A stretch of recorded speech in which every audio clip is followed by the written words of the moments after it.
Je présente un deuxième monument du service de dévoilement.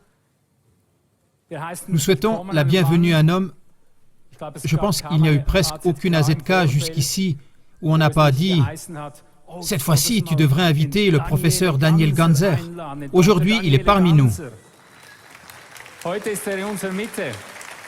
Applaudissements pour Daniel Ganser.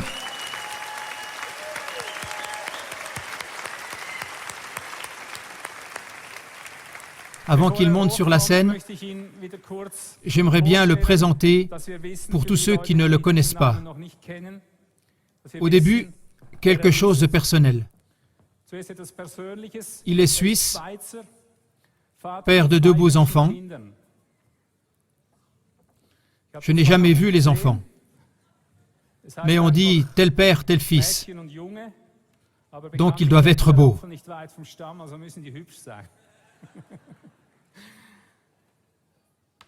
Daniel Ganser va nous montrer ce qui se passe dans les coulisses de la politique d'hégémonie et va parler de la stratégie de la guerre masquée.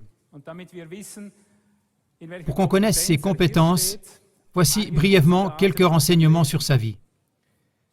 Daniel Ganser est un historien suisse, chercheur dans les domaines de l'énergie et de la paix. Il est directeur de l'Institut suisse de paix, d'énergie, de marché et de sondage d'opinion. J'ai dit ça en allemand.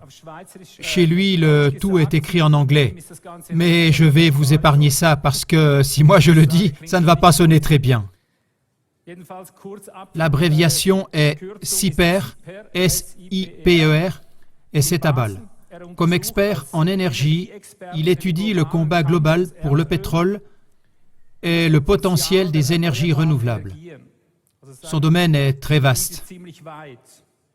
Son curriculum vitae, le professeur Daniel Ganser est historien suisse, spécialisé dans l'histoire contemporaine après 1945 et dans la politique internationale. Les principaux domaines de ses recherches concernent la recherche sur la paix, la géostratégie, la stratégie de la guerre masquée. C'est là qu'on touche à nouveau notre sujet, l'hégémonie sur les ressources et la politique économique. Le professeur Daniel Ganser enseigne aux universités de Saint-Gall, Bâle, Zurich et Lucerne. À l'université de Saint-Gall, il enseigne l'histoire et l'avenir des systèmes énergétiques. Et à Bâle, il enseigne en formation post-diplôme l'analyse des conflits pour le combat global pour le pétrole. À l'université de Zurich et Lucerne, il est maître de conférences en histoire contemporaine. Pendant les années 2001-2003, il était senior researcher. C'est quelqu'un qui effectue des études pour la recherche du marché et l'analyse de sondages au Centre de recherche pour la sécurité de l'Université suisse, en abrégé EHT. En coopération avec le département fédéral suisse des affaires étrangères, EDA, il a étudié l'influence de la globalisation sur la guerre et la paix. Il était membre du groupe d'experts pour la promotion de la paix civile et le renforcement des droits de l'homme. Maintenant, j'invite le professeur Daniel Ganser de Bâle à monter sur la scène. Bienvenue. Nous sommes heureux que vous puissiez être ici aujourd'hui et que vous ayez accepté notre invitation. Bonjour, Monsieur Sazek. Bon courage pour votre présentation. Merci. Est-ce que j'ai une télécommande? Super. Oui, bonjour à tous, je m'appelle Daniel Ganser. Je vous remercie cordialement pour l'invitation. Je voudrais être sincère avec vous. Pour moi, c'était difficile de venir et j'aimerais vous expliquer pourquoi. Je suis à l'université, je suis avec les scientifiques. Et donc, j'ai reçu une invitation AZK. Je ne connaissais pas, j'ai fait une recherche Google et j'ai fait pareil pour M. Sazek. C'est ce qu'on fait aujourd'hui si on ne connaît pas quelqu'un. Alors, il est écrit qu'il est chrétien. J'ai pensé, d'accord, nous sommes dans un pays chrétien. Puis c'est marqué qu'il a 11 enfants. J'ai pensé, ils sont beaucoup, mais ça va aussi. Et alors on dit, il s'investit contre les guerres d'agression. J'ai lu beaucoup de choses, mais quand j'ai lu cette phrase, j'ai su, je vais y aller.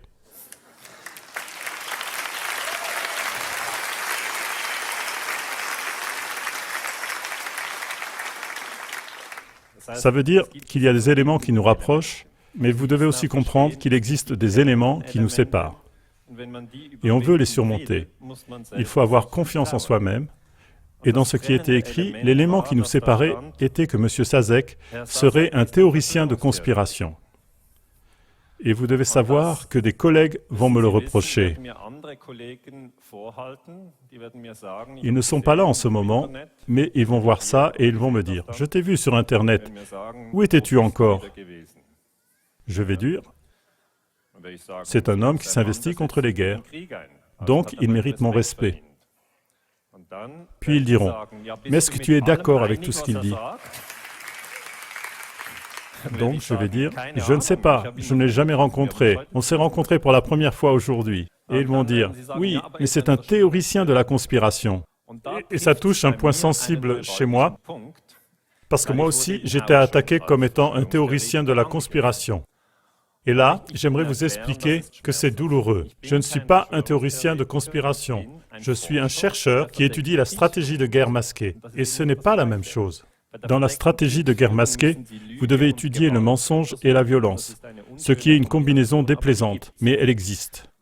Et je me suis dit, je vais examiner cela. Et pendant un bout de temps, on m'a laissé faire tout seul, et on a trouvé super ce que j'étudiais, et ça n'a fait que monter à l'université. Mais à partir d'une certaine altitude, les problèmes ont commencé. Et on m'a seulement dit, nous ne souhaitons pas que vous vous exprimiez de cette manière. Nous ne souhaitons pas que vous étudiez ces choses de cette manière et que vous en parliez en public. Et en réalité, on n'a pas pu me dire ce que j'ai fait faux par rapport aux faits. On a simplement dit que je suis un théoricien de la conspiration. Et ça, ce n'est pas drôle. J'étais affligé. Je suis un scientifique qui fait de son mieux pour faire un bon travail. Et si aujourd'hui vous voulez comprendre quelque chose au sujet de la division, alors le terme de théorie de conspiration est très important. Les gens sont divisés. Si on découvre quel genre de réflexion vous faites, le voisin va dire « Vous êtes un théoricien de la conspiration ». Et je voudrais vous encourager à dire que vous désapprouvez ce terme et que vous vous investissez pour la paix. Le terme ne contribue pas à l'établissement de la vérité. Il conduit à la division. Il est un terme de division. Moi, j'en suis l'exemple. Moi-même, j'en suis l'exemple. J'ai eu cette peur, je l'ai surmontée et aujourd'hui, je me trouve ici. Voilà, c'était l'introduction. Comme quoi, ce n'est pas si simple.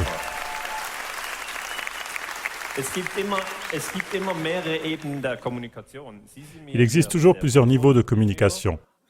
Vous montrez beaucoup de bienveillance envers moi, mais la vidéo que d'autres vont voir va me causer beaucoup de malveillance. C'est comme ça, je le sais. Mais je suis prêt à accepter cela, car c'est quelque chose d'important.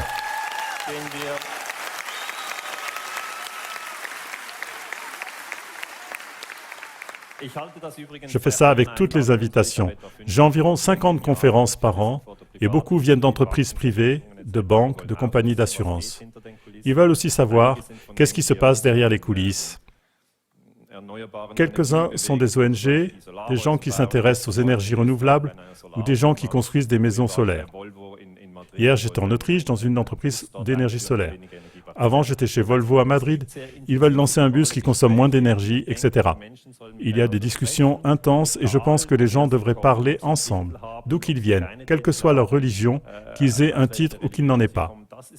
C'était toujours le principe des mouvements pacifistes et c'est le même aujourd'hui. Il ne faut pas nous diviser. Maintenant, parlons des acteurs de la stratégie de guerre masquée. C'est mon domaine principal. J'étudie la stratégie de guerre masquée et c'est très rare qu'il y ait des scientifiques en Suisse qui s'engagent dans ce domaine bizarre. Les acteurs sont les forces spéciales. Ce sont les unités spéciales dans l'armée. On peut dire que ce sont les meilleurs de l'armée. Ils parlent différentes langues. Ils peuvent tuer sans que vous ne le remarquiez. Ils peuvent opérer derrière des lignes. Et c'est pourquoi il y a une fascination pour eux. On ne doit pas dire que c'est quelque chose qui n'intéresse personne. Par contre, il existe une très grande fascination pour ces unités spéciales. Ils ont leurs propres journaux, ils sont très présents sur Internet. Les deuxièmes qui exécutent la stratégie de la guerre masquée, ce sont les services secrets CIA, MI6, Mossad et d'autres. Et ces deux unités sont des entités de l'État. C'est le point relativement décisif. Ils opèrent en fait avec les recettes fiscales, mais ils opèrent dans une zone qui est souvent illégale. Et là, on arrive dans cette discussion difficile pour la démocratie où on se demande, est-ce que les deniers publics sont utilisés pour des causes illégales? C'est une discussion très très complexe. Il y a une troisième catégorie que je n'ai pas inclue ici, ce sont les private military companies, comme les Blackwater, etc. Là, la stratégie de guerre masquée est transférée à une entreprise privée. Nous avons entendu de Jürgen Elsässer que selon la BND, selon le service de renseignement fédéral allemand, ces opérateurs opèrent en Ukraine. Nous savons qu'ils étaient actifs en Afghanistan et ils sont encore plus difficiles à contrôler parce que ce sont des acteurs privés, payés par exemple par le Pentagone. Ici, une image des Special Forces réelles. Mais en fait, ce dont nous nous préoccupons aujourd'hui, c'est plutôt cela. On communique la stratégie de guerre masquée par des jeux vidéo. Beaucoup de jeunes jouent à ces jeux vidéo. Ce jeu s'appelle Special Force Team X. Les Special Forces sont ces unités spéciales. Et donc, je dois me demander pourquoi un garçon de 12 ans joue à ce jeu. Et la réponse est « car ce jeu le fascine ». Mais ça n'a rien à voir avec la réalité dans le sens que ça ne clarifie pas les faits politiques réels. Mais ce sont seulement la fascination et l'attrait des gens qui sont comme canalisés dans un jeu. Tant que c'est un jeu, ça ne nuit pas au paysage politique. Il est vrai aussi que certaines unités spéciales sont partiellement entraînées par des jeux vidéo. L'autre contact que nous avons avec les unités spéciales ou les services secrets, c'est par le cinéma. Nous adorons les voir au cinéma. Ici, vous avez James Bond, un film très connu. C'est Daniel Craig. Il joue l'agent MI6, James Bond. Donc MI6 est le service secret et tout le monde voit au cinéma comment il descend les prétendus méchants.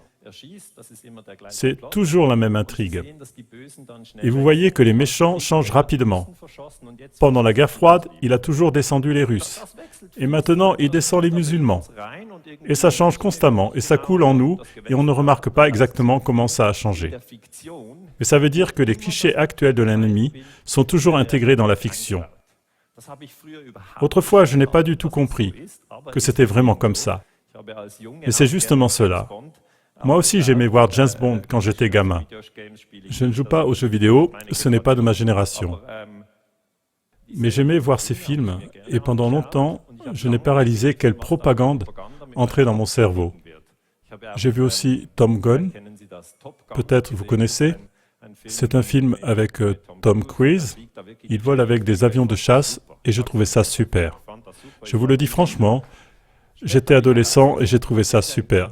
Plus tard, j'ai découvert que ce qu'ils veulent faire dans un film avec des porte-avions et des avions, alors ils doivent d'abord donner le scénario au Pentagone. Si le Pentagone dit « bon scénario », ils reçoivent les porte-avions et les avions, car normalement, ils n'en ont pas. Et si le Pentagone n'aime pas le scénario et dit « ce ne sont pas les bons ennemis », alors ils ne reçoivent pas d'avions. Donc ils peuvent en bricoler en carton-pâte, mais personne ne regardera leur film. De même, les unités spéciales réussissent bien au cinéma. Il y a ce film de Rambo. Rambo est bien sûr une figure de fiction. C'est un acteur comme Daniel Craig. Lui aussi, c'est un acteur qui n'a jamais tué personne. Rambo, Sylvester Stallone, lui non plus n'a jamais abattu quelqu'un en réalité. Mais dans les films, des milliers. Oui, dans le film, il joue le rôle d'un membre des Green Berets. Ce sont les bérets verts, une unité américaine. C'est-à-dire que je remarque qu'on a une grande fascination pour la stratégie de guerre masquée, mais dans 95% des cas en Europe et aux États-Unis, elle n'est traitée que de manière fictive. Et ce que j'essaie maintenant, c'est de quitter ce terrain de la fiction et d'entrer avec vous dans la stratégie de guerre masquée réelle, parce qu'elle existe. Donc, je vous prends avec moi, d'abord en Iran, en 1953, lors de l'opération Ajax. Je voudrais vous présenter ici comment la stratégie de la guerre masquée est appliquée aujourd'hui et l'a été durant les dernières 60-70 années et quels sont les résultats. Donc, ce sont des exemples historiques. Dans les années 1950, le gouvernement de l'Iran était sous la présidence de Mossadegh. Vous le voyez sur l'image ici. Il était le Premier ministre et voulait nationaliser le pétrole iranien afin que le peuple puisse en profiter davantage. Les Anglais contrôlaient le pétrole en Iran à cette époque-là. C'était la British Petroleum, le prédécesseur de BP. Et ils n'aimaient pas le fait que les Iraniens voulaient le pétrole pour eux-mêmes. OK? Et maintenant, le président démocratiquement élu vient et veut nationaliser le pétrole. Alors les Anglais disent, il faut le renverser. Mais ils ne peuvent pas faire une invasion. Le peuple n'aimerait pas ça, alors ils doivent envoyer des services secrets pour le renverser silencieusement, sans que nous, Européens ou Américains, ne le remarquions. Le service secret anglais à l'étranger, MI6, voulait faire le renversement, mais il avait besoin des Américains. Le service secret américain s'appelle la CIA, et ils sont allés en Iran ensemble. Ils ont renversé Mossadegh et ils ont annulé la nationalisation du pétrole. Donc ceci est arrivé, c'est une histoire vraie. Et on se demande aujourd'hui, nous les scientifiques, en essayant de reconstituer les faits, comment ont-ils fait cela? Nous avons trouvé un seul agent, c'est Kermit Roosevelt, qui est connu. Il n'a pas l'allure de Daniel Craig, mais ceci se passe maintenant dans le monde réel. C'est comme ça que ça se passe ici. C'est un agent réel. Il est né en 1916 et il est mort en 2000. Il a prévu cette chute du gouvernement et plus tard, il a écrit un livre, Counter-coup, The Struggle for the Control of Iran. Le livre était déjà publié dans les années 1970. C'est-à-dire que nous savons déjà depuis très très longtemps comment les Américains ont renversé le gouvernement en Iran. Roosevelt a reconnu qu'en 1953, la CIA et le service secret anglais ont exécuté ce coup d'État. D'abord, en déstabilisant l'Iran, ils ont mis en scène une vague de tirs et d'attentats à la bombe. Pour pouvoir plonger un pays dans la crise, ils ont besoin de ce mode de déstabilisation. Ils ont dit aussi que le président iranien Mossadegh a été rendu responsable pour ces attentats terroristes et ces bombes. Alors, pour que vous compreniez bien, comment la stratégie de guerre masquée fonctionne-t-elle? Supposons que vous soyez un agent ou une agente ou un membre d'une unité spéciale. Vous avez pour tâche de renverser le gouvernement d'un pays. Ce ne sont pas des directives à suivre. Je veux seulement vous dire que vous devez vous mettre à leur place, sinon vous ne pouvez pas comprendre. Donc il faut d'abord déstabiliser le pays avec violence. Vous ne pouvez pas le faire avec des discussions ou des débats rationnels, mais vous devez déstabiliser le pays avec violence et en rendre responsable le dirigeant. Alors il faut que vous disiez, il y a eu un attentat terroriste et votre dirigeant en est le responsable. Mais en fait, c'est vous qui avez effectué l'attentat. Voilà, c'est une combinaison de mensonges et de violence. C'est la stratégie de guerre masquée et ça fonctionne. Un journaliste américain du nom de James Reason a examiné comment la CIA elle-même décrit ce renversement du gouvernement. Il faut comprendre qu'à chaque fois que la CIA fait quelque chose, ils écrivent toujours leur propre histoire. Ils écrivent ce qui s'est vraiment passé. Mais ce n'est pas vous qui le recevez, c'est placé dans les archives de la CIA. Et ça reste très longtemps dans ces archives de la CIA, et nous souhaitons l'avoir pour pouvoir le lire. Quelquefois, nous pouvons le voir, mais souvent seulement après 50 ou 60 ans. Et en 2000, Reason a eu accès, et à ce moment-là, il a expliqué. La propre histoire des États-Unis dit « L'histoire secrète mentionne que la maison d'au moins un musulman éminent a été bombardée par des agents de la CIA qui se sont fait passer pour des communistes. » Ok? Alors, quelle est la technique ici? Il se déguise, bon, comment peut-on expliquer ceci pour les Suisses? C'est comme si un homme du Tessin prétend être un Jurassien et fait exploser une bombe dans le Jura, et après il dit que les Jurassiens sont agressifs. Vous le comprenez? Comment ça va? C'est ainsi, c'est-à-dire qu'ils prennent une autre apparence, ils exécutent des actes violents sous cette apparence, en discréditant cette apparence qu'ils ont seulement prise pour cette affaire. C'est la vie réelle. Cela fonctionne comme suit. The overthrow of Mossadegh. J'ai quelques citations anglaises, mais je les traduis. Use a false flag strategy of tension technique. C'est un terme qui apparaît sans cesse dans la stratégie de guerre masquée et que j'aimerais vous transmettre pour que vous le connaissiez. False flag, ça signifie faux drapeau. Par exemple, vous vous trouvez sur un bateau de pirates et vous voulez attaquer un navire marchand. Donc vous hissez un faux drapeau qui dit « Nous sommes un navire anglais ou autre ». Et quand ils sont tout près, vous hissez peut-être le drapeau pirate au dernier moment avant d'aborder le navire. C'est votre tromperie qui vous donne bien sûr un avantage. La stratégie de la tension, strategy of tension, c'est ce que vous attisez du chaos dans le pays, comme vous pouvez le faire dans n'importe quel pays. Ne vous faites pas d'illusions. On peut le faire dans tous les pays et il est difficile pour la police, le service secret, les services de sécurité ou pour les enseignants et les professeurs de reconnaître rapidement ce qui se passe réellement. CIA offer orchestrating the Iran Cope work directly with royalist Iranian military officer. Ceci est maintenant la version officielle de la CIA, ce qui veut dire que dans la guerre masquée, on travaille d'abord ensemble avec des parties de l'armée locale, l'armée du pays qu'on déstabilise, qui elles aussi ont intérêt à une déstabilisation. Vous allez dans le même pays et vous regardez lequel des officiers sont insatisfaits et seraient alors prêts à renverser le gouvernement. Ils ont besoin de ceci. Ils doivent les gagner pour leur camp. And directed a campaign of bombings by Iranians posing as members of the Communist Party. Ça remonte à loin, c'était à l'époque de la guerre froide où les communistes étaient les méchants. C'est pour cela que ça avait du sens si les bombes étaient posées par des communistes. Je veux seulement faire remarquer qu'au jour d'aujourd'hui, on sait que c'est faux. OK ? Vous allez maintenant dire, c'est super, mais c'était en 1953, vous êtes quand même un peu lent. Et là, je peux seulement dire que nous, les historiens, nous sommes lents. Mais c'est pour cela que nous sommes précis. C'est un savoir acquis. Les moments originaux en Iran, comme ça s'est passé autrefois, c'est simplement ainsi. Des voitures brûlent, des gens sont abattus. C'est continuellement la même chose. Ça n'a pas changé jusqu'à aujourd'hui. Mais il est important de reconnaître la structure derrière tout ça. Évidemment, il y a aussi des Iraniens qui avaient reconnu à l'époque que c'était bien sûr les Américains qui intervenaient. Voilà un homme qui écrit ici « Yankees, go home », ce qui veut dire à peu près ceci « S'il vous plaît, n'intervenez pas dans nos affaires nationales ». Ce qui s'est passé la même année en Europe, c'est que nous nous sommes plutôt occupés de fiction. Ça veut dire qu'au lieu de décrypter ces réalités, nous avons eu James Bond.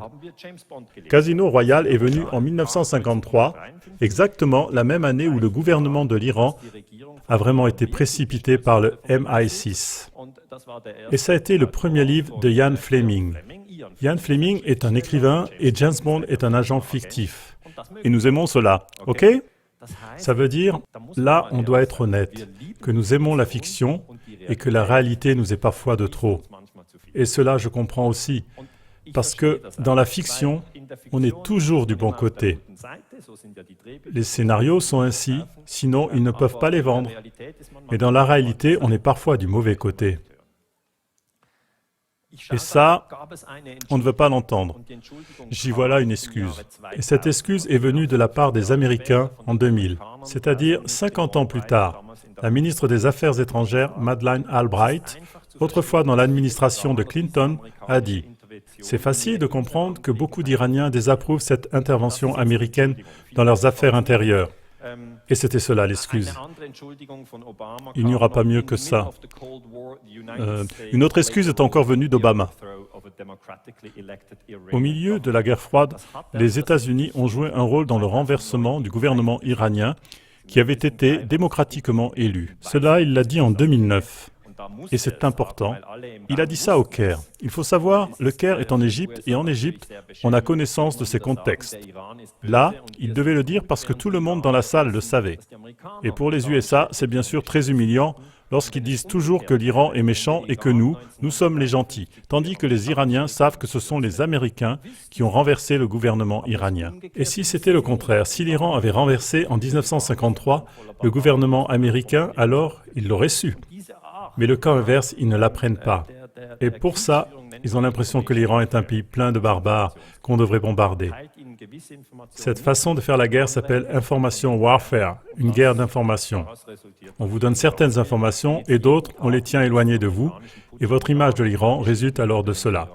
Si maintenant, chaque jour, il parlait du putsch américain en Iran, si l'Iran était au moins mentionné, ça produirait une autre perception dans les personnes. Continuons, je prends simplement un pays après l'autre. Cuba, 1962. Cuba, 1962, on avait là l'opération Northwoods. Northwoods, c'était simplement le terme technique pour cet exercice. Vous devez vous souvenir, l'histoire cubaine est intéressante. 1959, Fidel Castro est arrivé au pouvoir. Fidel Castro ne plaisait pas aux Américains. Il avait renversé Batista, qui était un dictateur. Monsieur Castro a dit, nous faisons maintenant une autre société et nous fermons les casinos. En avion, on pouvait y atterrir directement depuis Miami, etc. Il a rencontré Nixon et Nixon a tout de suite haï Fidel. Et Nixon a décidé de renverser Fidel Castro. Il a pensé qu'il y arriverait facilement. On a même effectué l'invasion de la baie des Cochons. C'était en avril 1961. Un nouvel exercice dans le domaine de la guerre masquée. Ainsi, la CIA a recruté des gens qui sont venus par bateau. Et avec eux, on est allé à Cuba et on a essayé de renverser le gouvernement de Castro. Ça n'a pas réussi parce que d'abord, on a éliminé l'armée de l'air de Castro. Et c'était une erreur. Vous ne pouvez pas prendre une île avec des navires, alors que l'île a encore une armée de l'air. Parce qu'ainsi, les avions peuvent couler les navires. Ainsi, ça a été un vrai désastre. En fait, les Américains ont radicalisé Fidel Castro et Che Guevara. Che Guevara à droite et Castro à gauche sur l'image. Che Guevara avait observé en 1954, au Guatemala, comment les Américains avaient renversé Arbenz. Arbenz était le président du Guatemala et il avait effectué une réforme nationale. Et cette réforme du pays menait à ce que les gros propriétaires fonciers et l'entreprise United Fruit, aujourd'hui Chiquita, qui vend ses bananes, autrefois j'ai aussi moi-même acheté et collectionné ces autocollants de bananes sans rien savoir de la politique de Chiquita. Et à la fin, j'ai reçu une banane gonflable en plastique. Peut-être ça vous est aussi déjà arrivé. Je dirai plus tard, on est plus intelligent. Maintenant, cette histoire était ainsi. On n'avait pas pu renverser Fidel Castro avec l'invasion de la baie des Cochons, et Fidel Castro s'est encore jeté dans les bras de Nikita Khrouchtchev. Les Russes étaient bien sûr les ennemis des Américains dans la guerre froide, et ils le sont à nouveau. Alors, à l'époque du président Kennedy, les représentants du gouvernement américain ont dit « Est-ce qu'il n'y a pas de possibilité pour fabriquer une raison pour faire enfin tomber Fidel Castro ?» Après que la CIA, pour ainsi dire, n'a pas réussi avec l'invasion de la baie des Cochons en avril 1961, on a dit « Essayons donc de voir si le Pentagone a une bonne idée. » Et le Pentagone a dressé un plan qu'on n'a pas réalisé alors, mais dont je veux vous parler parce qu'il montre la technique du False Flag Strategy of Tension. Alors, faux drapeau et tension, c'est ce qui est planifié au Pentagone au plus haut niveau. Ce n'est pas quelque chose que n'importe quel officier de rang inférieur peut inventer, mais ça vient d'en haut. Ce document strictement secret a été déclassé aujourd'hui et il date de mars 1962. Donc ça a pris environ 40 ans jusqu'à ce qu'il soit déclassé. Aujourd'hui, il est déclassé. Et il s'agit en réalité de Justification for US Military Intervention in Cuba. Ça veut dire simplement la justification pour une intervention américaine sur Cuba. Comment est-ce qu'on peut pousser le peuple américain à ce qu'il soit pour une guerre des Américains contre les Cubains? Et on le fait ainsi. Premièrement, une idée. Remember, the main incident could be arranged in several forms. We could roll up an US ship in Guantanamo Bay and blame Cuba. Ce qui veut dire, nous pourrions dynamiter un navire américain. Et il s'agit en effet d'un navire qui est sur la base américaine de la baie de Guantanamo. Guantanamo est une partie de Cuba, et là les Américains avaient une base. Fidel n'aime pas cette base, mais elle est connue depuis l'histoire de Guantanamo. Obama n'a pas fermé Guantanamo, vous le savez. L'idée ici est de faire sauter un navire et de dire après que c'était les autres. Ok? C'est comme si je prenais en vitesse une arme, que je me tire une balle dans la jambe et après je dis « Monsieur Sazek, vous m'avez tiré dessus. C'est abominable !» Et c'est comme ça que ça se passe. Et là derrière, vous ne le verriez pas. Vous ne le verriez pas là derrière. Est-ce qu'il a vraiment tiré? Et ça va tellement vite. Cette combinaison de mensonges et de tromperies est très dangereuse. Deuxièmement, we could develop a communist Cuban terror campaign in the Miami area, in Florida and in Washington. Nous pourrions effectuer une campagne terroriste aux États-Unis et alors la faire porter par Fidel Castro. exploding a few plastic bombs, ce qui veut dire faire sauter des bombes au plastique. In carefully chosen spots, dans des endroits bien choisis. The arrest of Cuban agents, arrêter quelques agents cubains. And the release of prepared documents. Et puis la publication de documents manipulés qui prouvent que les Cubains se trouvent derrière ces attentats terroristes. Would also be helpful in projecting the idea of an irresponsible government. Ce serait aussi pratique pour projeter l'idée d'un gouvernement irresponsable. Dans ce cas-là, ce sont les Cubains. Ça veut dire que le combat pour l'opinion publique est intensif. Et j'ai donné un cours à l'université de Zurich sur la manière de faire la guerre masquée. Mais pas parce que je veux que les étudiants fassent ainsi plus tard, mais parce que je voudrais qu'ils comprennent comment la politique internationale fonctionne derrière dans les coulisses. Et ils posent toujours la question.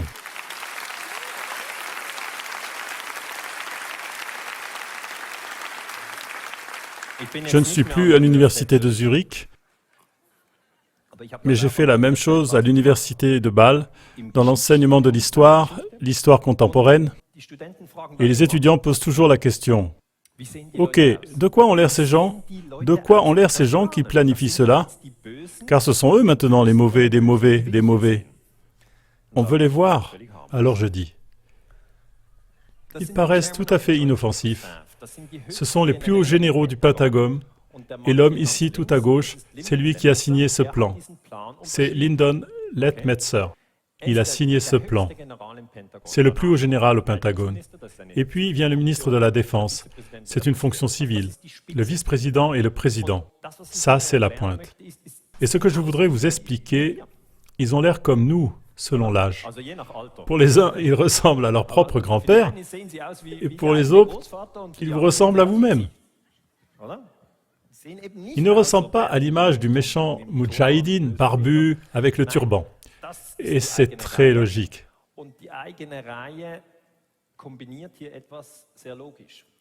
Ces généraux veulent gagner. Ils veulent juste gagner. C'est ça leur doctrine. Et ils disent, mais il est clair que pour gagner, je dois aussi tuer. C'est leur conviction. Ils n'ont pas cette idée de ne pas utiliser d'armes, mais ils ont la conviction, je dois tuer. Et ils disent, si je combine le meurtre avec le mensonge, je m'en sors mieux. Je peux confirmer cela. Dans le temps, j'ai joué au handball. Et au handball, c'est ainsi. Voilà, la défense et le goal. Et vous voulez passer au travers. Vous faites une feinte à gauche et vous passez à droite. Nous avons toujours exercé cela, des centaines de fois. Mais vous ne dites pas, je passe par la droite. Est-ce que vous pouvez vous pousser de côté? Ça ne fonctionne pas. Mais ils trompent, ils font une feinte. Ça, vous le voyez tous les jours dans le sport. Tout le monde fait comme ça. Et pourquoi font-ils ainsi? Parce qu'ils veulent gagner. À la fin, ils veulent avoir plus de buts, ce qui est tout à fait OK pour eux. Mais si nous rentrons dans les affaires militaires et que quelqu'un fait sauter un navire, et il dit que c'était les autres, mais lui, il bombarde et les enfants meurent. Alors là, on a dépassé la ligne rouge.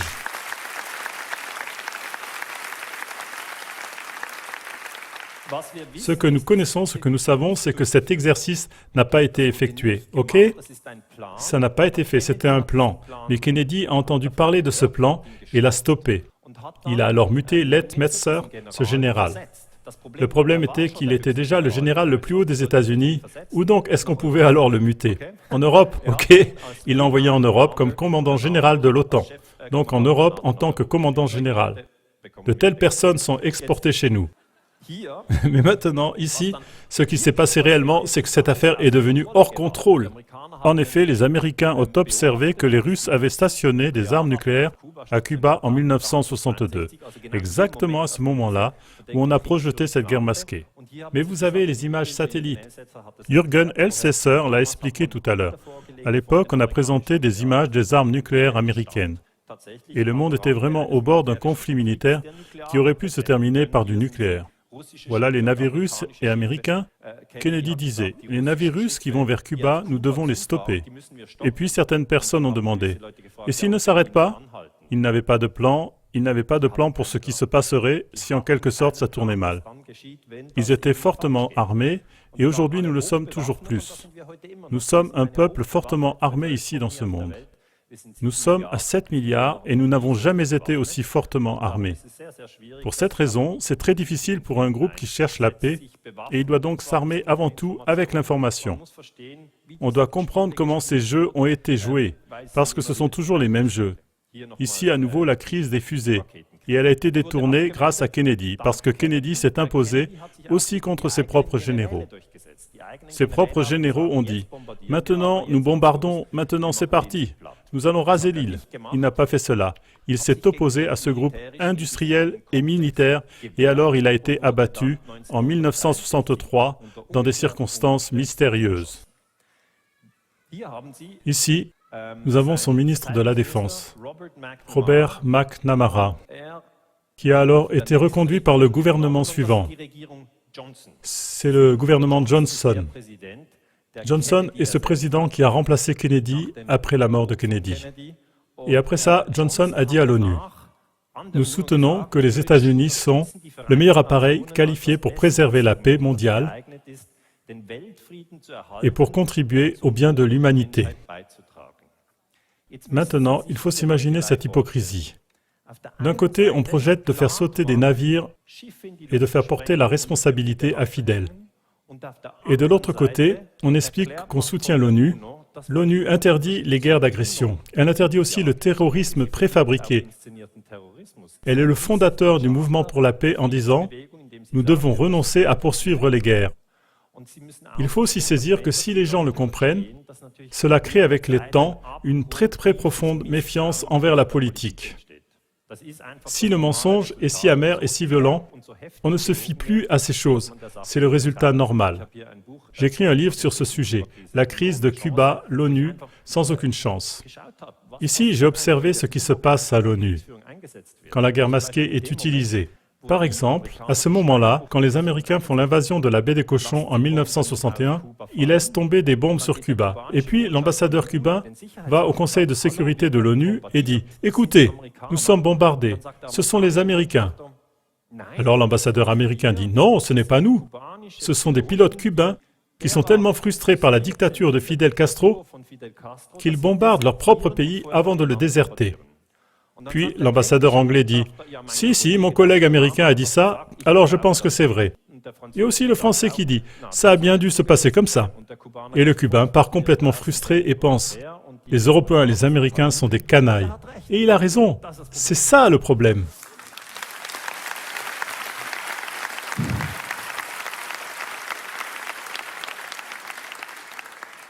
Si jusqu'à maintenant, vous vous souvenez des faits, en 1953, la chute du gouvernement en Iran, avec la False Flag Strategy of Tension, nous avons en 1962 l'attentat planifié False Flag avec les navires dynamités, mais qui n'a pas été réalisé. Par contre, l'invasion de la baie des Cochons a eu lieu.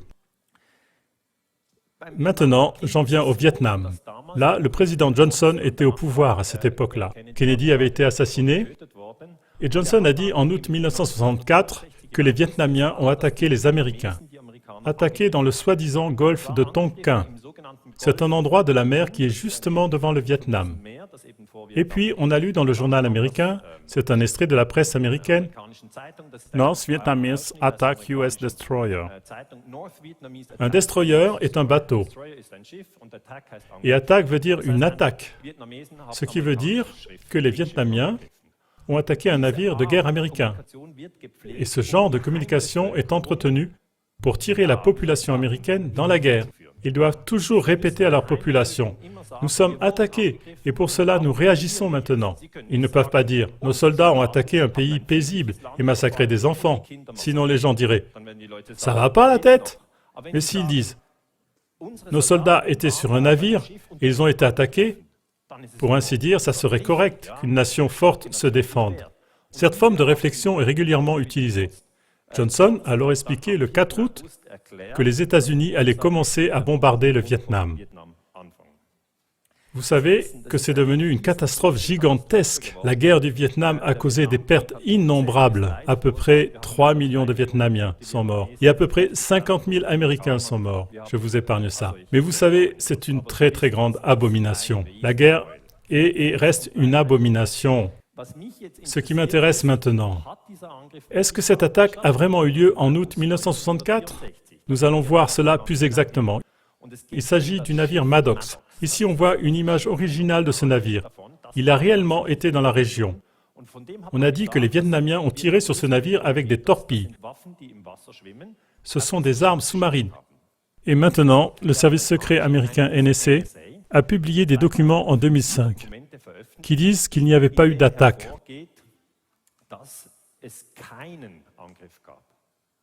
Ok. Le service secret américain NSA donne sa propre version qui est écrite dans ce cas-là par Robert Hanyok. Et il a confirmé ce que beaucoup d'entre nous, les historiens, avons toujours dit. Le 4 août 1964, il n'y avait pas eu de seconde attaque contre des navires américains se trouvant au Tonkin. Donc, cette attaque n'a pas existé. Vous pouvez dire que ces 3 millions de Vietnamiens qui sont morts, ce sont aussi, d'une certaine façon, le résultat d'une erreur. Pas d'une erreur de Johnson, parce que Johnson avait voulu la guerre. Pour ainsi dire, il a eu besoin d'un casus belli. J'ai apporté seulement 2 images du Vietnam. C'était le 8 juin 1972. C'est en fait mon année de naissance. Donc je trouve ça personnellement très intéressant, ce qui s'est passé à cette époque. Là, les Américains ont tiré des bombes napalm sur les villages. Et ici, on voit Kim Phuong Trang Thi, qui a 9 ans. Elle est très connue parce que cette image a fait le tour du monde. À cette époque, les Américains pouvaient encore faire des images non censurées. Et ces images ont été amenées dans les salons américains et européens. Cela a produit un grand mouvement anti-guerre. Vous vous souvenez des étudiants qui ont manifesté, etc., etc. Le Pentagone a entendu parler de cela. Aujourd'hui, ça ne va plus. Comme journaliste, vous ne pouvez plus vous tenir dans les régions en guerre et faire des photos. Vous courez le risque d'être abattu vous-même par des friendly fires. On ne veut pas, oui, on ne veut pas que ces images sortent. À la fin, le Vietnam enregistre une perte de 3 millions de morts vietnamiens et 58 000 Américains tués. Voilà une image d'une famille en janvier 1966. Femmes et enfants fuient devant la guerre. Ils sont toujours tombés dans les fronts de guerre. Ce qu'il faut comprendre, c'est que ces gens n'ont pas la chance de comprendre l'incident du golfe du Tonkin du 4 août 1964. Ils n'ont pas la formation, ils n'ont pas les livres, ils n'ont pas Internet. Ils n'ont simplement pas tout cela. OK? Ils se rendent compte qu'ils grêlent des bombes et qu'ils ne veulent pas ça. Je voudrais vous féliciter pour votre niveau d'information avancé, parce que vous connaissez alors des choses qui sont difficiles à digérer. Mais comme ça, vous pouvez mieux argumenter contre la guerre et le terrorisme. Et c'est ça le sens.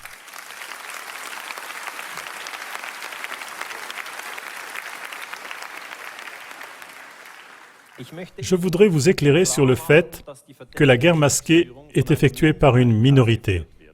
Ce ne sont même pas 5% de la population mondiale. Vos voisins et vos copains ne font pas exploser une maison pendant leur temps libre. Et ils ne créent pas non plus des guerres, n'est-ce pas? Ce ne sont que très peu de gens qui commettent ces crimes extrêmes. Et c'est pour cela que vous ne devriez pas complètement changer votre image de l'homme. Pas qu'à la fin vous pensiez, les humains, ce serait bien qu'ils meurent tous. Ce ne serait pas mon plan. Vous devez continuer à voir le bien dans l'homme. Et voyez qu'il n'y a que quelques-uns, très peu de gens qui sont impliqués dans une très grande violence. Je le dis toujours aux étudiants, parce qu'ils n'ont que 20 ans. Et quand ils ont fait un cours avec moi, un semestre comporte 12 semaines, alors ça change leur vision des choses. Mais je dis toujours, ici, nous analysons un cas particulier, des crimes qui sont difficiles à dévoiler, car des positions gouvernementales y sont impliquées. Mais il ne faut pas que cela trouble l'image complète de l'homme. Voyez, dans votre cercle d'amis, qui connaissez-vous qui a déjà tué quelqu'un? Qui connaissez-vous qui a déjà violé quelqu'un? Vous cherchez longtemps, et quand vous êtes dans ces unités, ces 2 unités spéciales, ou dans le service secret, ce phénomène est connu. Venons-en maintenant à l'Italie. À une époque où je me suis penché sur la question de savoir si cela s'est passé seulement au Vietnam, ou seulement à Cuba, ou alors au Guatemala ou en Iran, pour ainsi dire à la périphérie, ça nous est égal. Ce sont tous des barbares. C'est du moins l'impression qu'on a parfois. Ou est-ce que cela s'est aussi passé également en Europe? Lors de ma thèse de doctorat, j'ai consacré 4 ans de mon temps pour clarifier l'opération Gladio. Au début, j'étais à Londres, à la School of Economics and Political Science. et j'ai demandé à mes professeurs s'ils savaient quelque chose. C'était vraiment une très très bonne école et on s'est vanté de faire partie des meilleures écoles du monde. Mais ils ne savaient rien, rien du tout. Vraiment, personne ne savait quoi que ce soit sur l'opération Gladio. Et c'est pourquoi je peux vous dire que si vous allez vers des professeurs d'histoire dans les universités, même en Suisse, ou vers des politologues, ou ceux qui enseignent le droit international, la connaissance sur la guerre masquée est très très mauvaise. Pourquoi ?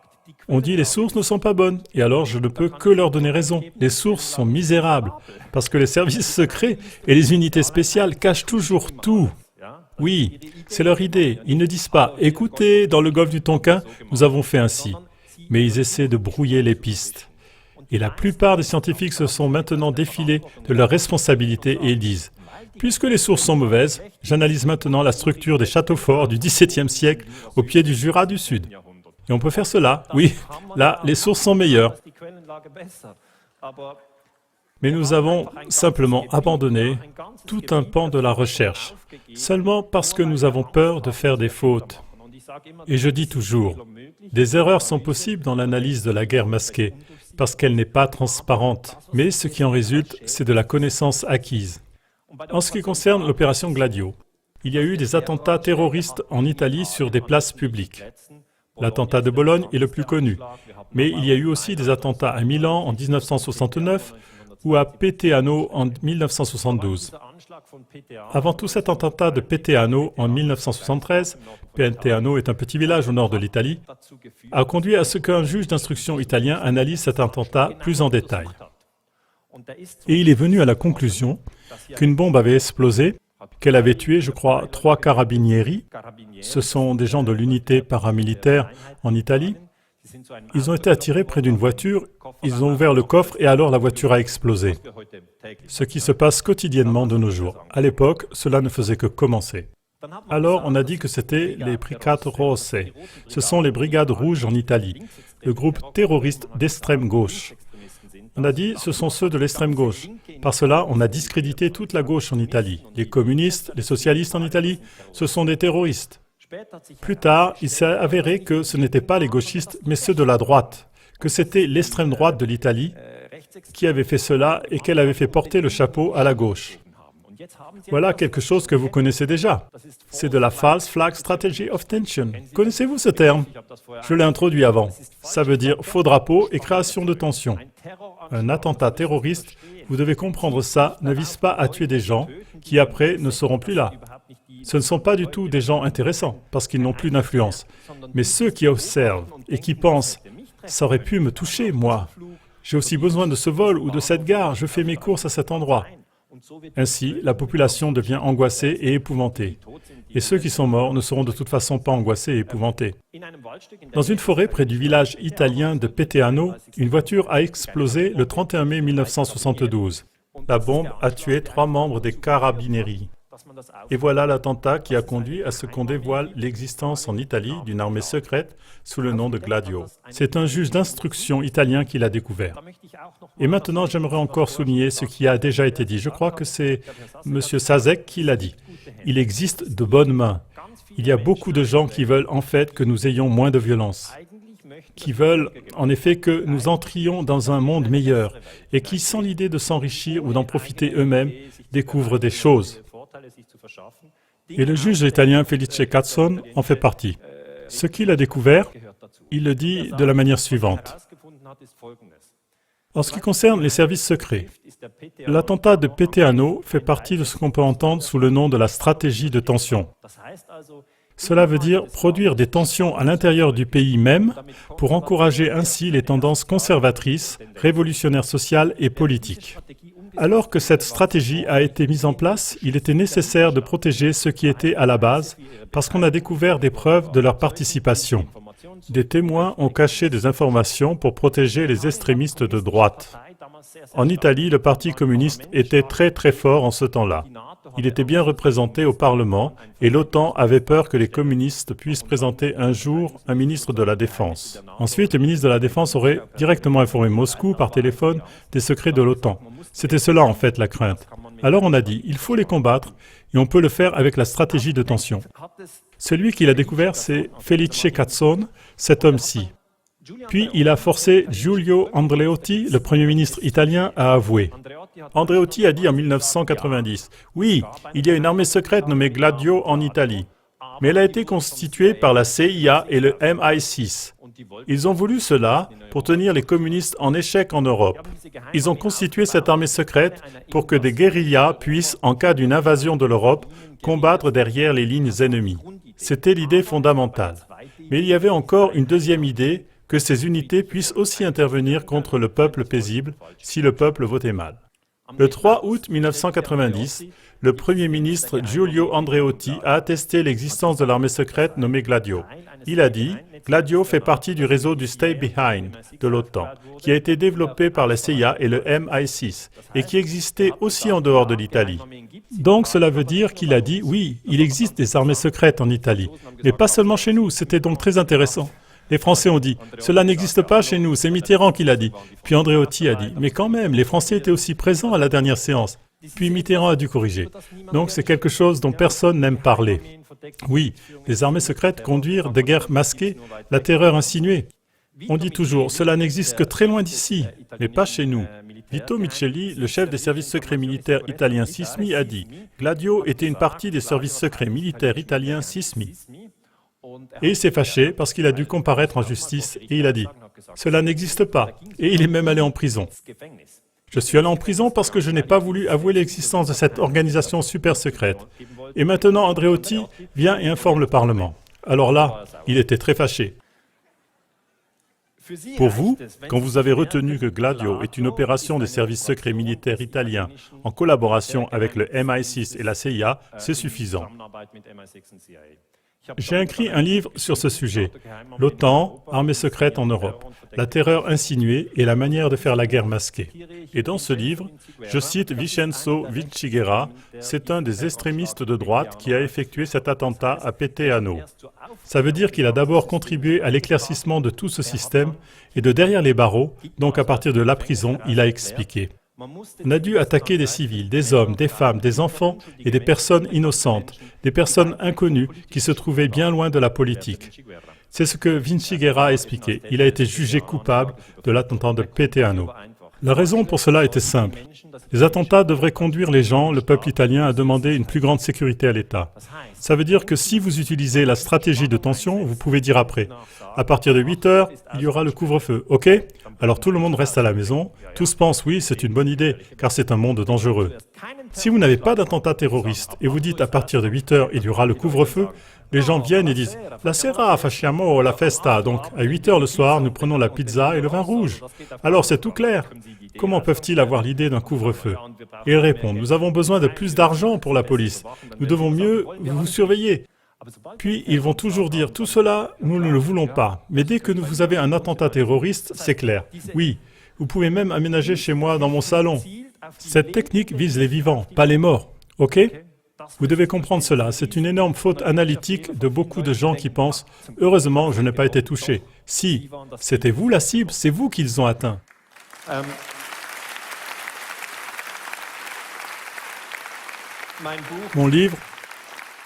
Mon livre concernant les armées secrètes de l'OTAN a été traduit en différentes langues. On peut relire tout cela dedans. En Suisse, il y avait aussi une armée secrète. Elle s'appelle P26. Elle a été dirigée par Ephrem Catelan, qui est décédé. Et cela a aussi été découvert en 1990. Mais je veux dire, la P26 n'a pas fait d'attentat. Ok? Heureusement pas, je vous dis. Pourtant, je me suis un peu disputé avec des membres de la P26, parce que j'ai dit, nous étions tout de même liés indirectement à l'OTAN à travers le MI6, les services secrets anglais, ce que nous n'aurions pas dû faire car nous étions encore neutres. C'est un autre débat. Je ne peux pas approfondir ça maintenant. Pour vous, il suffit de savoir qu'il y avait la P26 en Suisse, qu'elle n'a pas fait d'attentat terroriste. Ils ont vraiment attendu l'ennemi soviétique. En cela, je crois ces gens. Ainsi, nous avions des dépôts d'armes à plusieurs endroits en Suisse. Ici, sur la photo, Catelan, chef de la P26, qui a dit « Willinger, dont le ministre de la Défense qui a finalement dû payer les pots cassés de l'affaire, a été pris à contre-pied. Il n'était pas encore informé. » Ça veut dire qu'il ne savait pas encore que nous avions une armée secrète. Mais il était bien le ministre de la Défense et conseiller fédéral en ce temps-là. La POC-EMD est venue, la commission parlementaire d'enquête. Je le dis seulement parce que nous, Suisses, nous avons toujours l'impression que cela n'existe pas chez nous, n'est-ce pas? Chez nous, pas du tout. Chez nous, tout est clair. Alors je dis toujours, nous n'avons pas de guerre. Nous n'avons pas d'attentat terroriste, mais nous avons quand même des éléments qui doivent et devraient être analysés. Pour le Conseil fédéral, on a ceci. Le P26 a acheté une maison en Irlande, et c'est dans cette maison Lissar, en cas d'une occupation de la Suisse par les Russes, qu'on aurait évacué le Conseil fédéral. On peut le comprendre et dire, peut-être c'est une bonne idée. Je dis seulement qu'il y a des opérations cachées, et c'est intéressant lorsqu'on les étudie. Ensuite, ça devient intéressant. On a demandé à l'OTAN, la plus grande alliance militaire du monde, ce qu'elle peut nous dire sur ces événements. Le 5 novembre 1990, l'OTAN dit « Nous n'avons jamais prévu de guerre sous forme de guérilla ». Et le lendemain, le 6 novembre, elle dit « Ce que nous avons dit hier est faux. Et aujourd'hui, nous ne pouvons rien dire de plus, parce que c'est secret. » Oui, et sans cesse, j'ai eu des contacts par courrier avec l'OTAN, avec la CIA, mais eux, ils ne vous racontent rien du tout. OK? Eux, ils ne sont pas transparents. J'ai déposé un Freedom of Information Act auprès de la CIA. À travers l'ambassade suisse, j'ai exigé des documents auprès de la Partnership of Peace auprès de l'OTAN. Vous ne recevez rien.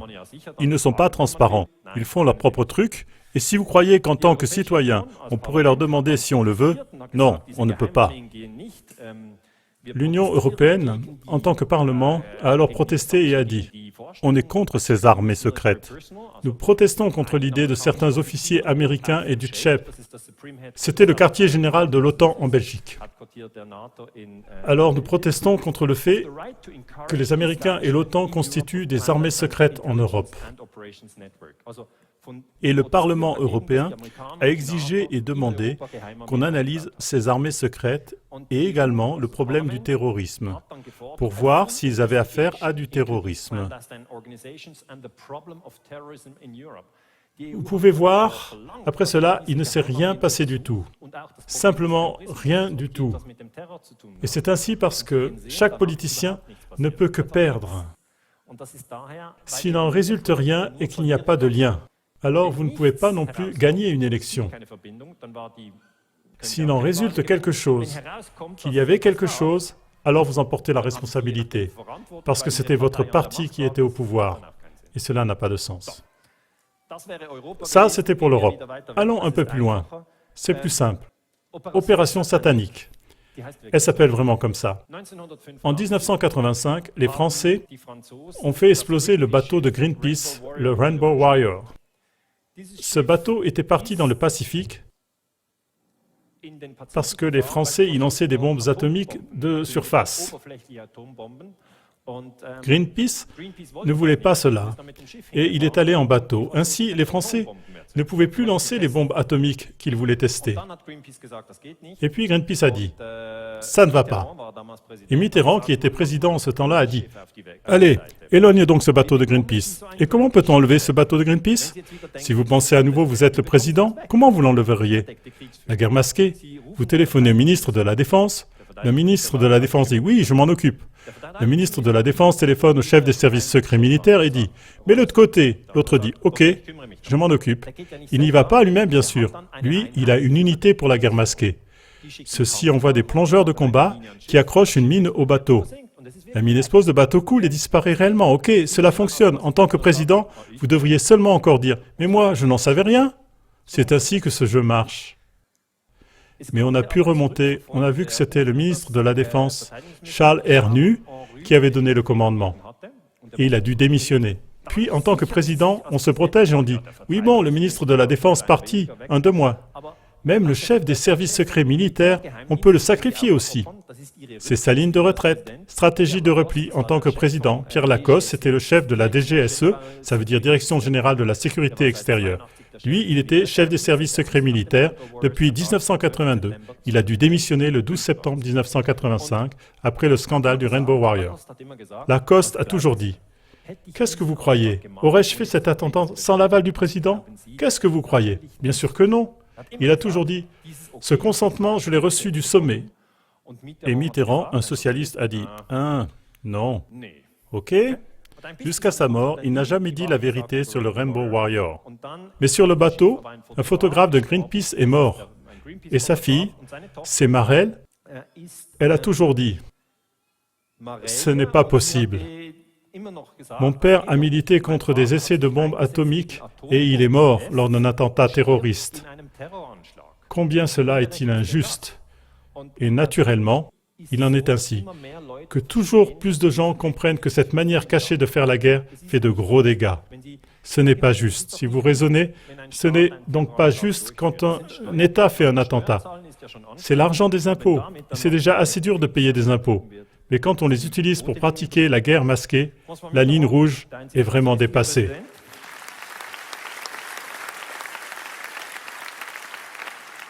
Le seul président socialiste a survécu au scandale du Rainbow Wire. Il a dû sacrifier le ministre de la Défense et le chef des services secrets. Mais il a régné de 1981 à 1995. Cela veut dire que vous avez en tant que président la possibilité de faire la guerre masquée et de survivre politiquement. C'est possible. Vous en voulez encore? C'est un peu beaucoup. Nous continuons encore un peu. Koweït, en 1990. Voici le fameux mensonge des couveuses que quelques-uns parmi vous connaissent déjà. Pour ceux qui ne le connaissent pas encore, je l'expliquerai encore une fois. Comment cela a fonctionné? Vous ne pouvez pas dire, si vous vous attaquez à un pays, nous prenons le pétrole. Même avec votre meilleure volonté, vous ne pouvez persuader personne avec ça. Mais vous devez avoir une autre histoire. Lorsqu'en août 1990, Saddam Hussein a envahi le Koweït, à propos, c'était à la même époque qu'en Italie, Andreotti dévoilait l'opération Gladio, il y avait un énorme désordre. On ne savait pas quelle crise était la plus importante. Mais allons au Koweït. Saddam a envahi le Koweït, et puis Bush a dit, nous devons maintenant aller au Koweït pour délivrer le Koweït.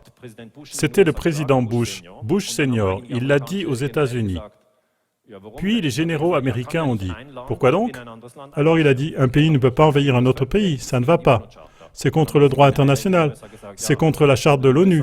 Puis les généraux aux États-Unis ont dit, oui, mais les États-Unis viennent juste d'envahir Panama, il y a un an. Puis Bush a dit, c'est tout autre chose. Concernant le Koweït, il a encore dit, il faut que nous y allions. Puis les généraux ont dit, il ne s'agit donc ici que du pétrole? Et puis Bush a dit, non, il s'agit de la lutte épique entre le bien et le mal. Et c'est ainsi que chaque guerre est vendue. Une lutte épique entre le bien et le mal, afin que l'on puisse mieux commercialiser cette guerre. On l'a présentée comme suit. On dit, les soldats de Saddam Hussein n'ont pas seulement envahi le Koweït, mais au Koweït, ils sont allés dans un hôpital dans le service des nouveau-nés. Et puis, ils ont arraché les nouveau-nés de leurs couveuses et les ont jetés par terre, la tête la première. C'est de l'infanticide. Et les enfants dans les couveuses sont les enfants les plus faibles. Alors parmi les enfants, ils prennent encore ceux qui sont les plus faibles, ils les tuent, ok? Ça y est, c'est de la brutalité. Ce n'était pas Bush, le père, qui a raconté cela, ni Schwarzkopf, qui a fait la guerre et qui l'a gagnée, mais c'est une fille qui l'a raconté. Une fille de 16 ans, elle a dit, « J'ai travaillé dans cet hôpital comme infirmière. Je l'ai vu de mes propres yeux. » Et elle pleurait en le disant. À ce moment, vous devez faire attention. Si quelqu'un, une fille de 16 ans, parle d'infanticide en larmes, alors vous êtes touché psychologiquement parlant. Ok, vous êtes embarqué. Vous pensez, quoi? Ce n'est pas possible. Ça, c'est maintenant. Maintenant, ça suffit. Allons en guerre. Ce sont des barbares. C'est où? En Irak? En Iran? Est-ce que c'est le même pays? Et vous êtes tellement sous le coup de l'émotion, oui, que vous êtes tout à coup pour une guerre. Bien que toute votre vie, vous ayez toujours dit « je veux tuer personne ». Et je ne veux même pas aider ceux qui en tuent d'autres, que je ne connais même pas. Je l'ai décrit un peu plus exactement dans mon livre « Europa in Erdolschrausch ». Par les masses médias, cela est transporté dans chaque salon. Ils ont enlevé les nouveau-nés hors de leur couveuse, dit Bush, à la télévision, et à la télévision se trouve dans chaque salon. Et voilà pourquoi cet appareil est dangereux.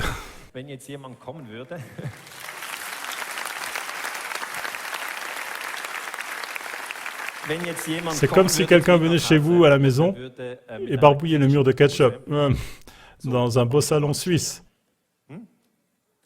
Alors, nous allons disjoncter et nous dirons, et les rideaux aussi sont rouges, ça va pas la tête. Du ketchup sur le mur, sur le canapé, sur les rideaux, ça ne va pas du tout. Mais ce qui sort de la télévision est bien plus dangereux. Ça sort chaque jour et ça fait de plus grands dégâts. Seulement, nous avons complètement perdu les proportions.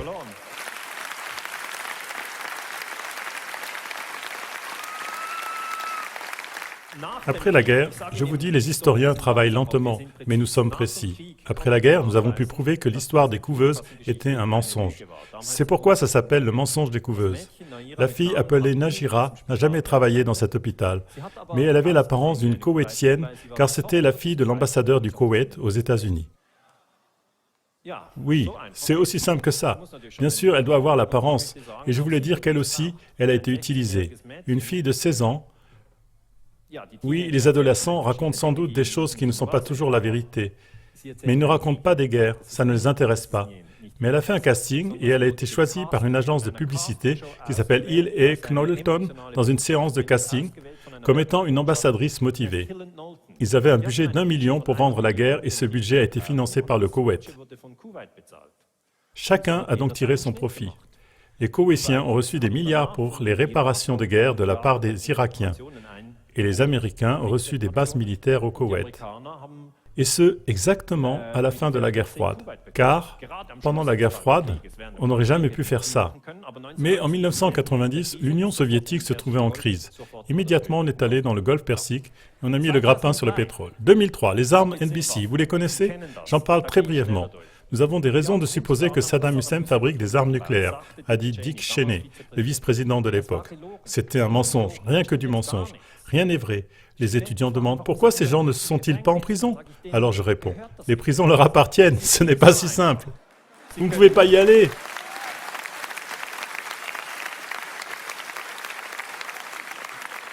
Vous ne pouvez pas y aller en disant « Oui, la guerre d'Irak est une guerre d'agression, ça transgresse la Charte des Nations Unies, c'est le droit international, et la guerre est fondée sur des mensonges.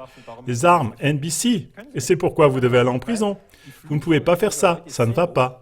Parce que ces gens volent trop haut, vous n'avez pas la possibilité pour les arrêter. » J'ai naturellement remarqué que Cheney connaissait le business de la guerre, masqué car il était le ministre de la Défense quand cette histoire a été montée. Oui, la plupart des gens ont complètement oublié qu'il avait déjà fait quelque chose autrefois. Mais il a un parcours de vie impressionnant. Puis, le mouvement pacifiste a manifesté contre l'attaque en Irak. Il y avait des protestations à Berne, à Londres, à Rome, à Berlin, de très grands mouvements pacifistes. Cela n'a pas servi. Les Britanniques ont dit « l'Irak possède des armes chimiques et biologiques. Leurs missiles sont opérationnels en 45 minutes. » Dixit Tony Blair. Ici non plus, pas un mot n'est vrai. Et parce que ces mensonges ont été répandus en masse et de nos jours, presque tout le monde sait que c'est un mensonge, voilà pourquoi il y a cette méfiance vis-à-vis des hommes politiques les plus importants et des guerres. La guerre d'Irak a fait 100 000 morts. J'ai choisi cette image et vous savez que je pourrais montrer bien d'autres images. Je regarde ces images à la maison et je ne voudrais pas vous causer de tort moral. C'est la seule raison pour laquelle je montre des images inoffensives. Mais le reste, avec des enfants amputés et des crânes fracassés, etc., ça aussi c'est la guerre. Quand vous vous investissez contre la guerre, vous avez toujours raison. Vous n'avez pas besoin de comprendre les détails. Vous êtes déjà du bon côté.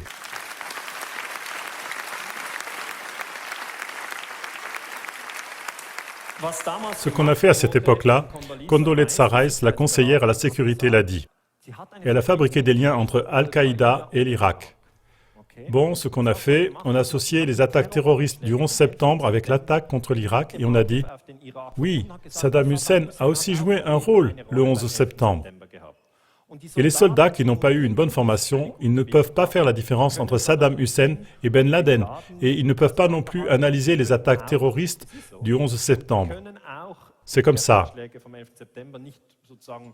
Émotionnellement, ils n'en sont pas capables. Mais nous avons analysé les casques des soldats. C'est leur façon de communiquer. Ils dessinent toujours quelque chose sur leur casque. Ils l'ont fait lors de la guerre du Vietnam et ils l'ont fait aussi lors de la guerre d'Irak. Et vous voyez, beaucoup de soldats ont dessiné le Pentagone et les tours jumelles sur leur propre casque dans la guerre d'Irak. Et dans une enquête de 2006, 85% des soldats US en Irak ont dit que leur mission principale pour faire la guerre dans ce pays, c'est qu'ils veulent punir Saddam pour son rôle lors du 11 septembre. Et ça, mesdames et messieurs, ça vous montre dans quel bourbier nous sommes. Saddam Hussein n'avait pas joué de rôle dans les attaques terroristes du 11 septembre. Il ne fait pas partie des musulmans radicaux. Et les attaques terroristes du 11 septembre sont encore un nouveau domaine de recherche. Je peux y revenir. Mais je voudrais dire que c'est encore mon domaine de recherche le plus difficile. Je fais des recherches concernant le 11 septembre, mais je ne peux pas vous dire ce qui s'est passé.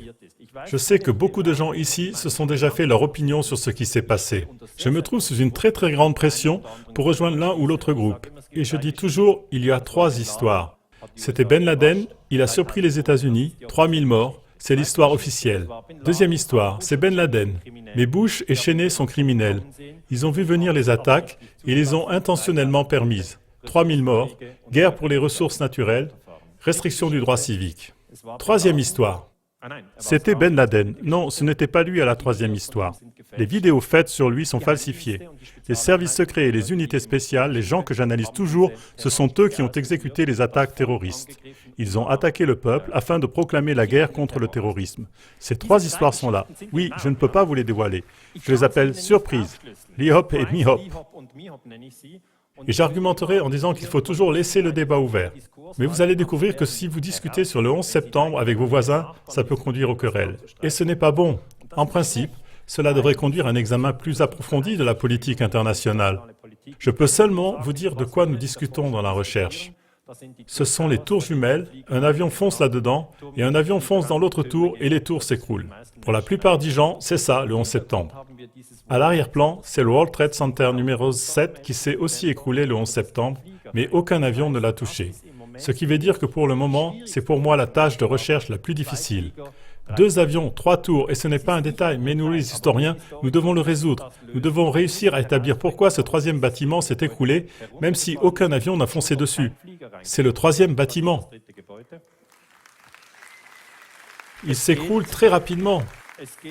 Dans le rapport de la commission du 11 septembre, qui a été publié en 2004, ce bâtiment n'est pas mentionné. Il manque une tour dans l'historiographie officielle. Le livre est mauvais. En fait, vous pouvez le jeter au feu. Car si vous avez l'enquête officielle de Bush sur la plus grande attaque de l'histoire, et il y manque une tour, alors ça ne va pas.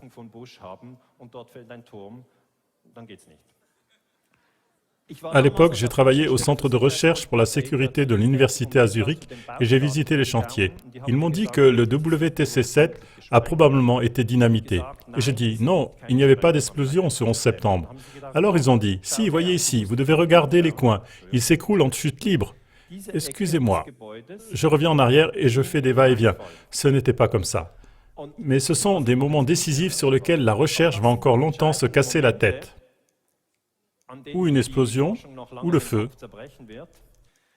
Ça, c'est une autre histoire. Le gouvernement américain a présenté un rapport en 2008 où l'Institut national des normes et de la technologie des États-Unis a déclaré que c'est le feu qui avait causé l'effondrement du bâtiment. Et là, chacun doit décider librement. Je ne peux pas l'assumer. Vous ne pouvez pas vous imaginer la pression énorme qui est exercée sur la recherche. Pour comparaison, le Prim Tower à Zurich est le bâtiment le plus haut de la Suisse avec ses 126 mètres de haut. La tour numéro 7 du World Trade Center avait 170 mètres de haut. En Suisse, si ce bâtiment-là s'était écroulé en chute libre, les administrations auraient été là, l'université de Zurich aurait été là, l'université de Bâle aurait été là, et aussi le conseil fédéral, tout le monde aurait été là. Béton et acier ne devraient pas s'écrouler. Ce qu'on examine maintenant, c'est l'histoire de la colonne 79. C'est la colonne la plus importante du bâtiment. Le WTC-7 avait 81 colonnes d'acier, des colonnes très fortes, des colonnes d'acier comme ça.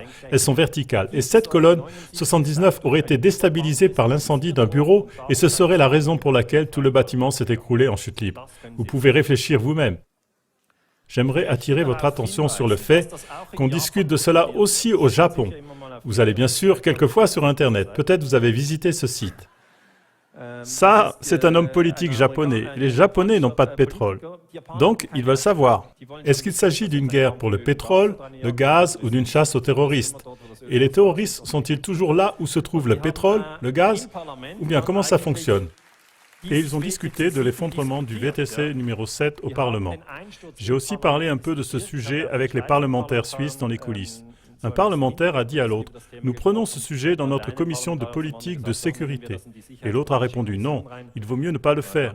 Nous sommes en train de discuter si nous achetons un avion de chasse ou non. Ces grandes affaires ne sont pas nos affaires. » Voilà, ça veut dire qu'en Suisse, on en discute seulement en secret. À l'université, la recherche est difficile et au ministère de la Défense, les recherches ne sont pas souhaitées. C'est-à-dire que nous sommes un peu bloqués ici. Je suppose que c'est la même chose en Allemagne. Ce que nous avons, c'est que j'ai passé en revue les chaînes de télévision pour voir comment et quand on a rapporté cet effondrement du WTC numéro 7. Et donc, j'ai remarqué que les gens en savent très peu. En fait, vous en savez beaucoup plus. Mais je veux dire que la plupart des gens ne savent pas du tout que ce bâtiment s'est écroulé. Et la raison est qu'on ne l'a pas montré à la télévision. Et puis, j'ai cherché, et j'ai trouvé BBC World l'a rapporté, puis je me suis réjoui. J'ai pensé, eh bien, elle existe encore, la télévision, le média de qualité. Et puis après, j'étais quand même déçu, parce que la BBC en avait fait le rapport trop tôt. Oui, ce n'est pas amusant. Ils l'ont rapporté dans les informations de 5 heures, et le bâtiment est tombé à 5h20. Et là, nous, les historiens, nous avons une règle. Toujours l'événement d'abord, et seulement après le rapport. Vous riez, oui. En fait, c'est quelque part un peu ridicule et quelque part, c'est profondément triste. C'est justement les deux, savez-vous, c'est ce dilemme dans lequel nous nous trouvons à présent. D'une part, nous aimerions rire, d'autre part, nous aimerions pleurer. Ce n'est pas très clair comment on doit gérer tout cela. C'est clair et net que la reporter James Stanley parle ici et que le bâtiment au fond est encore debout.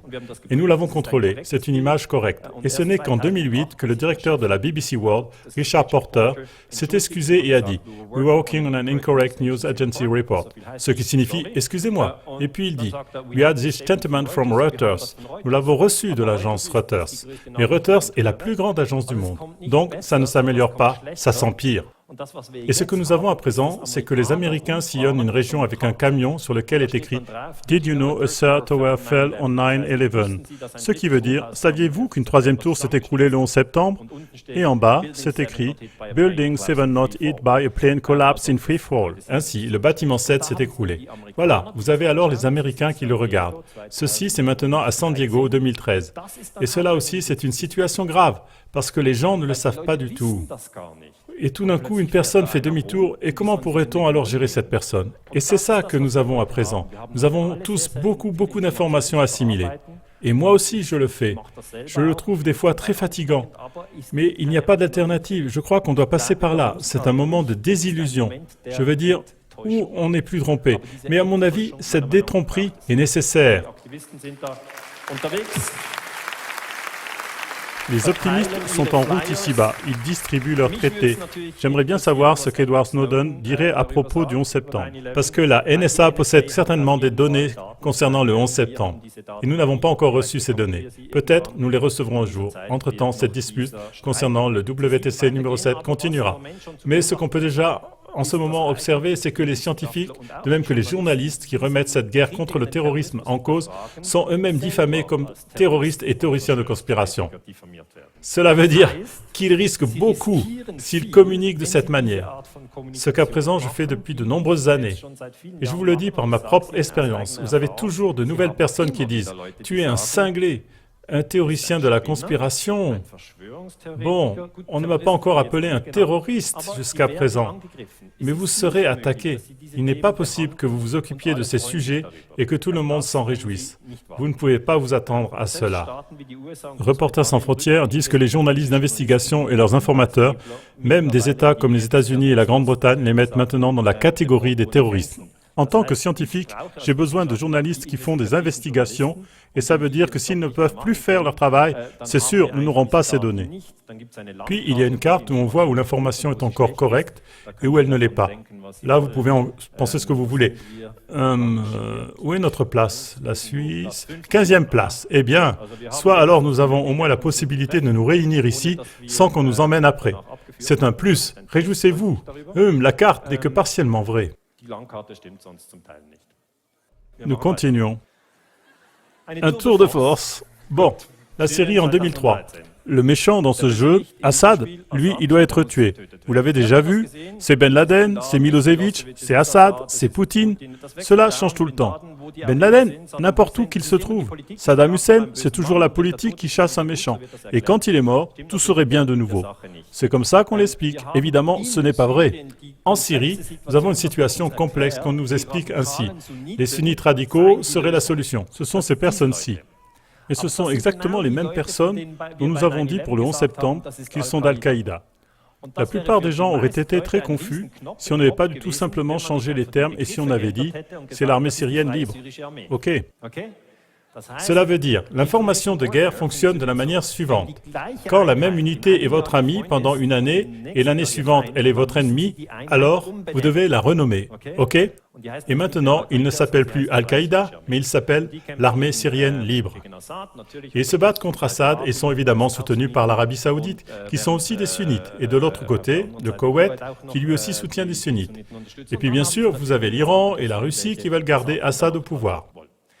Maintenant, ensuite, nous avions entendu l'histoire qu'il y a eu des enfants morts et qu'il y a eu des armes chimiques.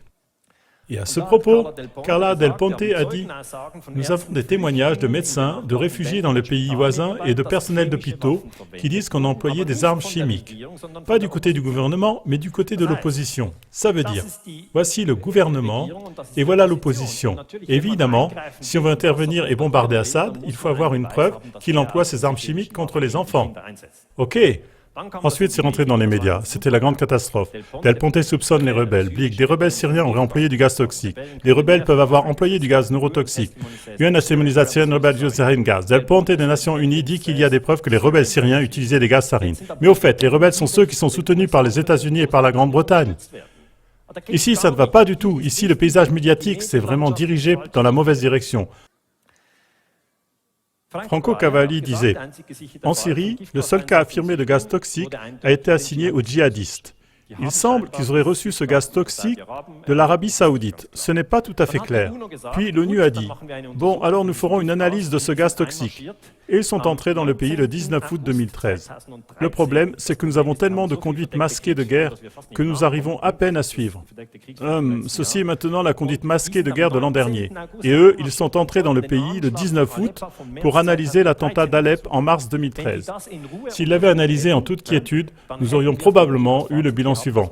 C'était les djihadistes. Et là, ça aurait dévoilé que les Américains, les Anglais et les Saoudiens étaient dans le mauvais camp. Et qu'est-ce qui se passe après? Vous avez un nouvel attentat. Le 21 août, 2 jours après l'arrivée de l'ONU, un nouvel attentat. Plus de morts. Et voyez, c'est ça la guerre masquée. Des images comme celle-ci, la mort, des enfants tués par des armes chimiques. On a toujours cette impression que nous devrions à nouveau faire la guerre pour sauver les enfants. Et précisément ça, c'est faux. Mais ça fonctionne parce que les informations ultérieures sont les suivantes. Obama va-t-il envahir la Syrie? L'Occident ne doute guère de la culpabilité d'Assad. Obama et Cameron menacent Assad. Merkel aussi soupçonne Assad derrière les attaques de gaz toxique. Donc pour moi, en tant qu'historien, c'est en août 2013, excusez, je retourne, c'est en mai 2013. Ils peuvent échanger les groupes tout de suite. Et si quelque chose tourne mal, ils ont seulement besoin de l'arranger un peu. Et c'est fou. C'est vraiment fou. J'étais une fois avec Eric Gisling au Koweït.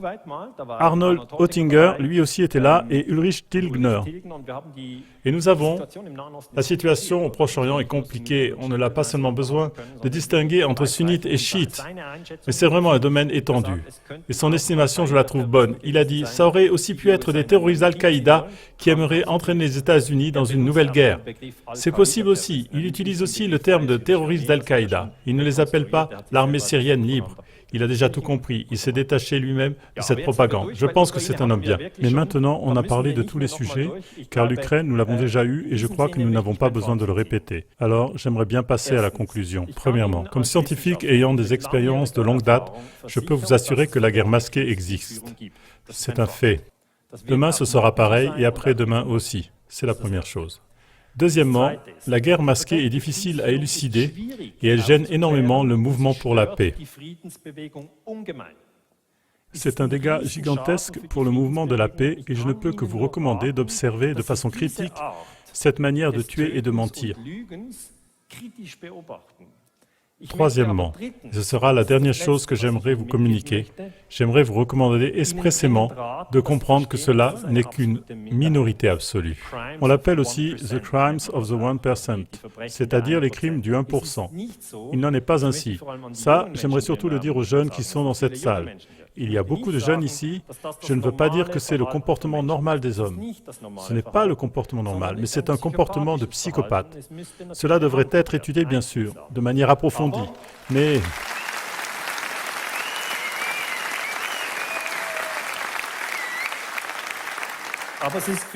Pour la recherche, c'est très difficile de traiter le sujet, parce que très souvent, nous n'avons pas du tout le droit de dire que ça existe. Mais j'aimerais vous encourager à vous orienter sur des exemples concrets. Prenez un pays et prenez une date et déclinez-le de part en part, n'importe quel pays, celui que vous voulez. Et discutez-en avec quelqu'un d'autre et faites-vous votre propre opinion. Ce qui est vraiment important, c'est que chacun puisse se faire ouvertement sa propre opinion. Dans ce même esprit, je vous souhaite beaucoup de force pour la paix et toute la chance dont vous aurez besoin.